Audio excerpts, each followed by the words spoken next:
للظالم أهلها واجعل لنا من لدنك وليا واجعل لنا من لدنك نصيرا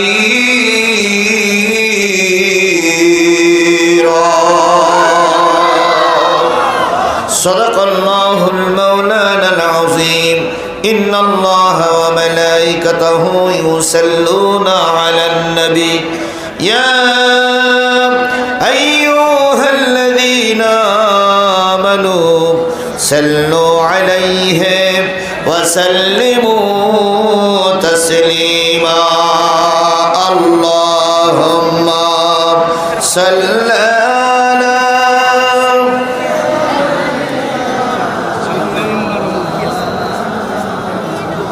وعلى آل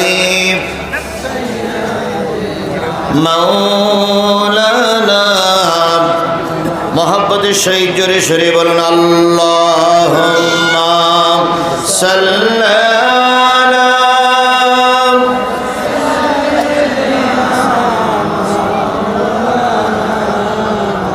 وعلى آل হাবিবেনা কেউ বা তোমার পাগল বলে কেউ বা তোমার পাগল বলে কেউ বা বলে জাদুকর আরশ থেকে আল্লাহ বলে তুমি আমার পয়গম্বর আল্লাহুম্মা জোরে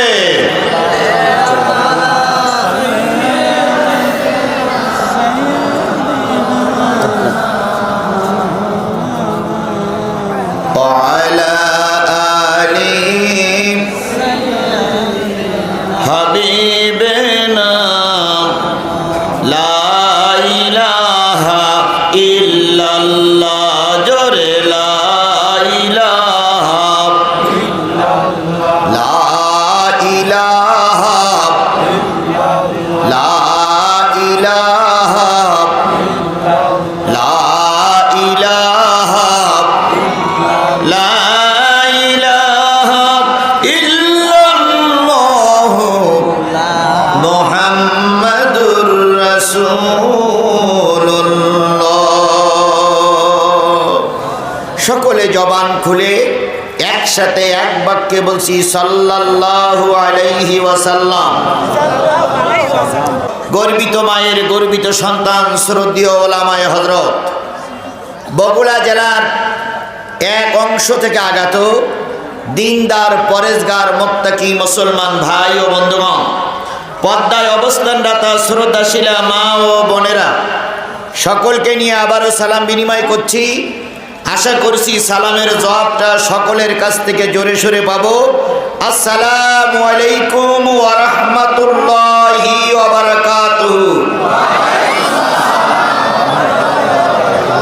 শুকরিয়া আদায় করছি সেই মালিকের, যে মালিক এশার নামাজের পরপরই আপনাকে আমাকে কোরআনের এই মাহফিলে কবুল করেছেন। এই সময়টা মানুষ কেউ চার দোকানে থাকে, কেউ গল্পগুজব করে, কেউ খাবার কাজে ব্যস্ত থাকে। সেই সময় আসছি আমরা কিসের মাহফিলে? জোরে বলুন তো, কিসের মাহফিলে? কোরআনের চাইতে ভালো জিনিস, দামি জিনিস আর পৃথিবীতে কিছু আছে? আরো জোরে বলতে হবে, আছে। সেই দামি জিনিস তাদের কাছেই ভালো লাগে যারা আল্লাহর কাছে দামি। এই পৃথিবীতে যাদের ঈমান আছে তাদের কাছেই কোরআন ভালো লাগে, আর যাদের ঈমানের ঘাটতি আছে তাদের কাছে এই কোরআন ভালো লাগে না। কথা বলেন ঠিক না বেঠিক? সকলের কাছে কোরআন গ্রহণযোগ্য নয়। ওস্তাদের কাছে ছাত্র জিজ্ঞেস করেছিলেন, হুজুর শায়েখ সবচেয়ে দামি জিনিস কোন জিনিস? ওস্তাদ বললেন, পৃথিবীর সবচেয়ে দামি জিনিস হলো আল্লাহর কোরআন। সবচেয়ে দামি জিনিস কি? আল্লাহর কোরআন। ছাত্র মনে করলো ওস্তাদের কথা বিফলে যায় না, ওস্তাদের কথা সঠিক। তো এই কথাটা ধারণ করেই সে লেখাপড়া করছে। হঠাৎ করে একদিন আসার পথে জুতার ফিতে কেটে গেছে, জুতার ফিতে ছিঁড়ে গেছে। এখন জুতা সারাই করে যারা, তাদেরকে আমরা কি বলি? মুসির কাছে যেয়ে বলতেছে, ভাই মাদ্রাসায় যাওয়ার পথে ফিতা ছিঁড়ে গেছে, জুতা ছিঁড়ে গেছে, একটু সারাই করে দেন তো। এখন মুসি আধা ঘন্টা সময় ধরে সারাই করে দিচ্ছে। সারাই করে দেওয়ার পরে মুসি বলতেছে, দাও বাবা টাকা দাও। ছেলে তখন মুসির সামনে দাঁড়িয়ে শুরু করেছে, আউযু বিল্লাহি মিনাশ শাইতানির রাজীম, বিসমিল্লাহির রহমানির রহিম, ইয়াসিন ওয়াল কুরআনিল হাকীম, ইন্নাকা লামিনাল মুরসালিন আলা সিরাতিম মুস্তাকিম। ইন্নামা আমরুহু ইযা আরাদা শাইআন আইয়াকুলা লাহু কুন ফায়াকুন।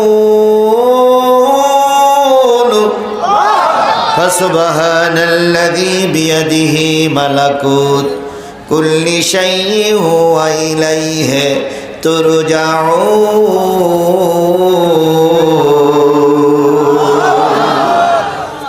মুসি বলতেছে, এতক্ষণ কি বললে আমিও বুঝলাম না, আমার গোষ্ঠীও বোঝে না, তুমি দয়া করে 5টা টাকা দাও আমার।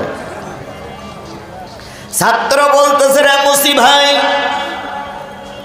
যে জিনিস আল্লাহ পাক আসমানে লৌহ মাহফুজ থেকে পাহাড়ের পরে নামাতে চেয়েছিল, পাহাড় ভার সহ্য করতে পারি নাই, বিশ্বের সবচাইতে দামি জিনিস তোমারে শোনালাম, তারপরেও কি তুমি টাকা চাও? মুসি কয়, অত শত বুঝি না বাবা, টাকা ফেল। মুসির কাছে কি কোরআনের দাম আছে? জোরে বলেন, মুসির কাছে কি কোরআনের দাম আছে? আমাদের সমাজে কিছু মুসি মার্কা লোক আছে, এদের কাছে আল্লাহর কোরআনের দাম নাই। আমার সমাজে কিছু মুসির বংশ আছে, এদের কাছে আলেম ওলামাদের দাম নাই। আমাদের সমাজে কিছু মুসির জাত আছে, এদের কাছে হাফেজদের কোনো দাম নাই।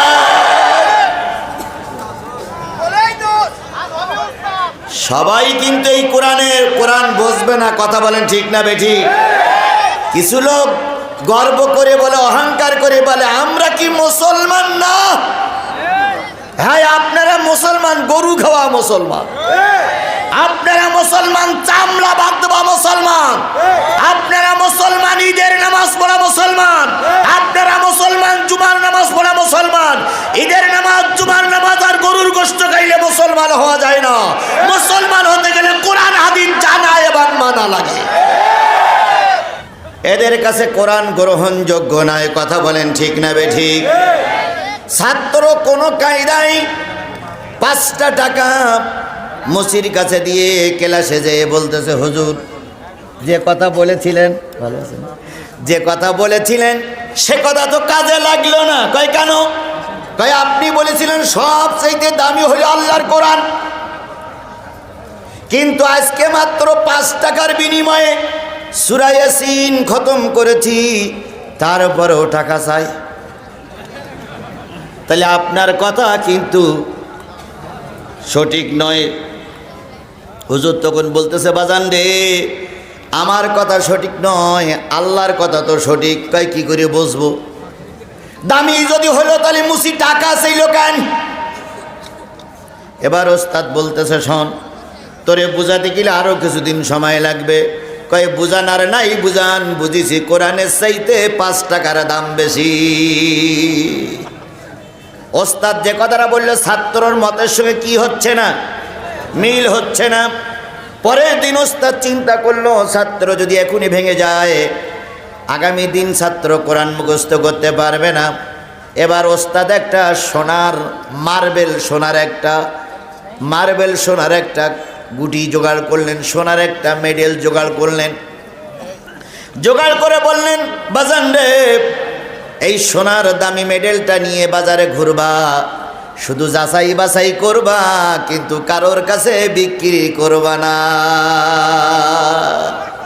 এখন ওই সোনার ওই 100 গ্রামের ওজনের সোনাটা নিয়ে প্রথম তরকারির দোকানদারের কাছে গেছে, যে বলতেছে ভাই আমার এই 100 গ্রাম জিনিসটা কিনবেন? তরকারি দোকানদারি বলতেছে, সবজি দোকানদার বলতেছে ওরা আমি 100 গ্রাম আমি ফ্রি দেই। কি 100 গ্রাম ফ্রি দেয় না? সবজি যখন কেনেন তখন 100 গ্রাম এমনি তো ফ্রি দেয়। কই ও আমার কোনো কাজে লাগবে না, যাও সরো। এবার গেছে চাউলের দোকানদারের কাছে, চাউলের দোকানদার বলতেছে 100 গ্রাম আমি কিনতে পারি, খুব বেশি হলে 2 টাকা দিতে পারি। ওখান থেকে এবার কামারের কাছে গেছে, যারা লোহা খন্তা কুরুল তৈরি করে, ওর কাছে যাওয়ার পরে ও বলতেছে একটু সোনার একটুকুর উপর আমার কোনো দাম নেই, তুমি নিয়ে যাও। সমস্ত দোকান ঘোরার পর এবার গেছে স্বর্ণকারের কাছে। কি এবার জায়গায় গেছে না? স্বর্ণকারের কাছে দিয়ে বলতেছে ভাই 100 গ্রাম জিনিস কি কিনবেন? স্বর্ণকার একটু যাচাই বাছাই করে ওরে বুকের ভিতরে জড়াই ধরে গালে চুমা দিয়ে বলতেছে বাজান রে, কোন জায়গার থেকে এত দামি জিনিস ম্যানেজ করেছো? কত টাকা নিবা বলো, যত টাকা চাও টাকার বিনিময়ে এই খাঁটি সোনাটুকু আমারে দিয়ে যাও। ওস্তাদ বলেছিল বিক্রি করবা না, যাচাই বাছাই করে নিয়ে আসবা। এবার ওস্তাদের কাছে যেয়ে বলতেছে ওস্তাদ 10টা দোকানে জিজ্ঞেস করলাম, 9টা দোকানদার চিনল না, একটা দোকানদার খুব দাম দিয়ে কিনতে চেয়েছে। ওস্তাদ তখন ছাত্রের বুকের ভিতরে জড়াই ধরে বলতেছে বাজান রে, 9টা লোক এই সোনাটুকু চিনি নাই, একটা লোক এই সোনাটুকু চিনেছে, এই জন্য তার কাছে দাম অনেক বেশি।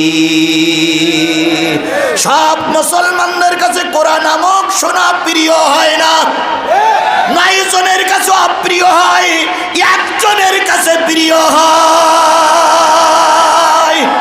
যাদের কাছে কোরআন প্রিয় তারাই এই মাহফিলে এসেছে, আর যাদের কাছে কোরআন ওই মুসির মতন তারা কিন্তু বাইরে ঘুরে ঘুরে বেড়াচ্ছে। এখন আপনারা কোরআনকে মুসির মতন ভালোবাসবেন না স্বর্ণকারের মতন ভালোবাসবেন? কারা কারা স্বর্ণকারের মতন ভালোবাসতে চান? 2 হাত উঁচু করে মালিকের দেখান। জোরে তাকবীর হবে, নারে তাকবীর, আরো জোরে নারে তাকবীর। হাত নামান। যদি আপনারা স্বর্ণকারের মতন আল্লাহর কোরআনকে ভালোবেসে থাকেন, কোরআনের খাতিরে কোরআনের মাহফিলে একটু কি বসা যাবে? এই দেশে বাজারে যারা যায় বলুন তো সবচেয়ে বাজারে দামি মাছ কোনটি? ইলিশ মাছের কেজি, 1 কেজি ওজনের ইলিশ যদি হয় দাম কত? 1200 থেকে 1400 1 কেজি ইলিশের দাম। ইলিশ মাছ সবচেয়ে সুস্বাদু এবং দামি, কিন্তু অনেক সময় ইলিশ মাছ বাড়ি আনা যায় না 2-1 জনের জ্বালায়। ইলিশ মাছ কিন্তু দামি, কিন্তু 2-1 জন বিরোধিতা করে, বাড়ি ইলিশ তুলিসি না। 9 জন সদস্য, 8 জন বলে ইলিশ খাবো, আর বাড়ির যিনি কর্তা তিনি বলে কি তুলিস না, ইলিশ বাড়ি নেসিস না। কারণ ইলিশ দেখলি আমার। আমরাও সমাজে অনেক মানুষ বসবাস করি, এই সমাজের 2-1 জন কর্তা আছে, 8 জন ইলিশ মাছ পছন্দ করে, 1 জন কর্তা পছন্দ করে না, এই জন্য ইলিশ আমার বাজারে চলে না। সবচেয়ে দামি কিতাব হলো আল্লাহর কোরআন। সমাজের 8 জন লোক পছন্দ করে, 1 জন লোক পছন্দ করে না, এই কারণে আল্লাহর কোরআন আমার সমাজে আলোচনা করা যায় না। ঘটনাক্রমে কোন ক্রমে ইলিশ মাছ বাড়ি আনা হয়েছে। মুরব্বী বলতেছে কি মাছের গন্ধ পাওয়া যাচ্ছে? কই ইলিশ মাছের গন্ধ পাওয়া যাচ্ছে। মুরব্বী চুলকাতি আছে। বুড়ি কয় চুলকাও কেন, এখনো তো রান্না হয়নি, খাওয়া হয়নি। কই দেখেই চুলকাচ্ছে। আজকে আমার সমাজে এরকম কিছু নেতা আছে, কিছু মুরব্বী আছে, হুজুর দেখলেই চুলকায়, হুজুরের নাম শুনলেই চুলকানি শুরু হয়, হুজুরের আলোচনা হোক আর না হোক চুলকাইতেই থাকে। এখন দুই একজন যদি গা চুলকাও, ইলিশ মাছের দাম যেমন কমবে না, দুই একজন যদি বিরোধিতা করো, আল্লাহর কোরআনের সম্মান কমে যাবে না। তাহলে সবচেয়ে দামি জিনিসের নাম কি? এই কোরআন দামি, আর যারা শোনে তারাও দামি। তাহলে আল্লাহ পাক আপনাকে আমাকে দামি বানাইয়েছেন কোরআনের খাতিরে। যে মালিক আপনাকে দামি বানায়ে আজকের এই জুমার দিবাগত রাত্রিতে এই মাঠে আমাকে কবুল করলেন, আপনাকে কবুল করলেন, সেই মালিকের শুকরিয়া আসতে না জোরে সবাই মিলে বলুন তো আলহামদুলিল্লাহ।